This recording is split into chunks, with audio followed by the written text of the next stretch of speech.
Salam jumpa teman-teman, kembali lagi bersama dengan saya Patra Vensoris Fidih dari kelompok kasih insanis sukarelawan yang selama ini bersama dengan teman-teman sedikit menaruh kepedulian terhadap saudara-saudari kita yang menderita gangguan jiwa, khususnya di wilayah Provinsi Nusa Tenggara Timur. Kita masih berbicara sambungan dari video sebelumnya tentang hak hukum seorang pelaku tindakan kriminal atau pelaku kekerasan yang notabene ada diagnosis sosial bahwa dia menderita gangguan jiwa.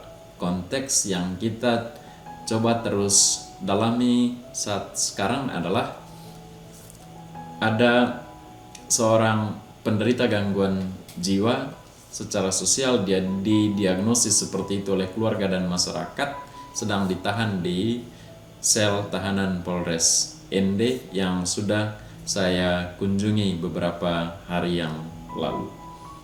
Konteksnya sekarang adalah orang ini ada diagnosis sosial tapi bahwa dia gangguan jiwa, tapi polisi kurang memperhitungkan diagnosis sosial ini. Kenapa? Karena saat dalam penyelidikan dan penyidikan, semua pertanyaan penyidik dia jawab sesuai dengan maksud pertanyaan atau sesuai dengan maksud penyidik. Dengan demikian, menurut penyidik, dia tidak mengalami gangguan jiwa. Dia nyambung dalam komunikasi, dalam dialog, tanya jawab tersebut. Tapi kita tekankan bahwa bukan soal nyambungnya dia sekarang ini, tetapi soal dalam kondisi seperti apa dia melakukan tindakan kekerasan, kriminal atau kejahatan itu. Dan untuk kita itu yang paling mungkin bisa diketahui dengan lebih baik kalau saudara kita ini dibawa ke fasilitas kesehatan yang ada layanan kesehatan jiwa. Di Flores ada di Rumah Sakit Airamo milik pemerintah Kabupaten Nagekeo dan juga di Rumah Sakit Umum Daerah Maumere milik pemerintah Kabupaten Sika. Dan kita berharap Polres ND melakukan hal itu ya dalam rangka memenuhi hak hukum saudara kita ini yang notabene ada diagnosis sosial menderita gangguan jiwa. Dalam diskusi dengan Kasat Reskrim saat itu, dia juga utarakan soal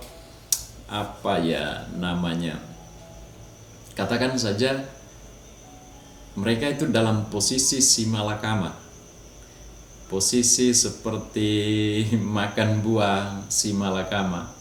Mau putuskan seperti ini disalahkan oleh satu pihak, mau putuskan seperti ini disalahkan oleh pihak lain. Dalam kasus seperti ada diagnosis sosial seorang pelaku menderita gangguan jiwa, misalnya mereka tidak mengurus secara hukum atau tidak mengurus proses hukumnya lalu dikembalikan ke kampung atau keluarga kalau tidak dipasung, dan keluarga korban yang mendapat kekerasan dari pelaku tersebut mengatakan kok dia sudah melakukan kekerasan, tindakan kriminal, kejahatan, masa tidak dihukum, masa dibebaskan. Sementara oleh keluarga pelaku bilang apa? Kalau polisi terus memproses sampai di lapas atau di penjara, keluarga pelaku akan bilang, dia kan gangguan jiwa, kok bisa dihukum? Ya, itu dikeluhkan juga oleh polisi. Nah, dalam hal ini, dalam diskusi saya dengan Kasat Reskrim, saya kira bukan soal simalakama, keadaan atau suasana atau situasi atau pada titik simalakama seperti ini. Bukan soal ini, tetapi polisi itu harus memenuhi hak hukum warga yang tersangkut dengan kasus hukum. Tidak boleh tidak. Apapun kata pihak korban, apapun kata pihak pelaku, polisi harus tegakkan aturan. Itu intinya. Dan untuk secara keseluruhan tentang proses hukum, pelaku seorang warga yang secara sosial didiagnosis, diketahui oleh publik dia menderita gangguan jiwa, polisi harus tegakkan aturan bahwa dia harus dibawa ke fasilitas kesehatan yang ada layanan kesehatan jiwa, supaya ada surat keterangan kesehatannya. Tidak boleh diabaikan. Pengandaiannya adalah, misalnya dalam kasus yang saya singgung ini dan dalam video kemarin, ada diagnosis sosial dia menderita gangguan jiwa, marah, mengamuk, maki-maki, kadang telanjang, keluar susah tidur, keluar dari rumah tengah malam, jalan sembarang, keluar dari rumah tengah malam, pergi ke rumah orang, ganggu orang.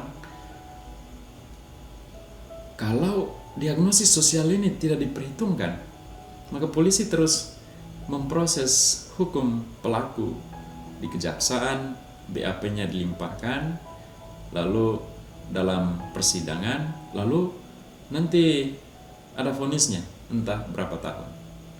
Persoalannya adalah ketika dia di lapas, dia kambuh gangguan jiwanya, maka orang lapas akan katakan apa? Kok polisi, jaksa, pengadilan bisa memproses hukum orang-orang seperti ini? Kok polisi, kejaksaan, pengadilan bisa memutuskan orang ini masuk di penjara? Bukan rehabilitasi moral mestinya ini terkait kasus yang dia lakukan, tetapi ini mesti rehabilitasi jiwa. Jadinya beberapa penegak hukum itu disalahkan kan? Ya, ini yang kita antisipasi. Maka kita bisa lakukan dua hal.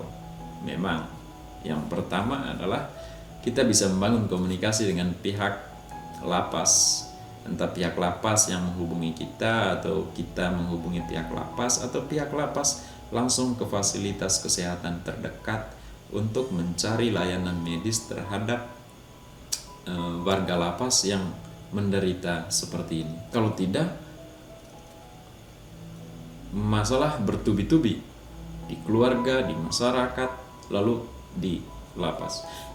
Keluar dari lapas pun, kalau dia sudah selesai menjalani hukuman di kampung juga dia bisa kambuh, karena gangguan jiwa ini kan sakit menahun, kapan-kapan saja bisa kambuh.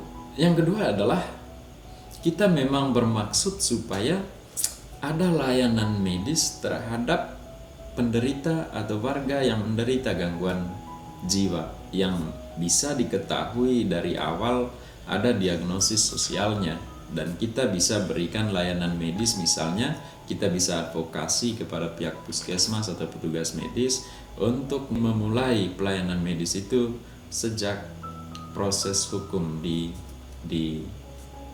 kepolisian, lalu di kejaksaan ketika dia menjadi tahanan jaksa, menunggu atau dalam proses persidangan di pengadilan, dan juga selanjutnya itu di lapas. Atau kalau dia tidak sampai di lapas, kalau ada surat keterangan kesehatan jiwanya, kita memang berharap pengadilan memutuskan dia dibebaskan dari hukuman.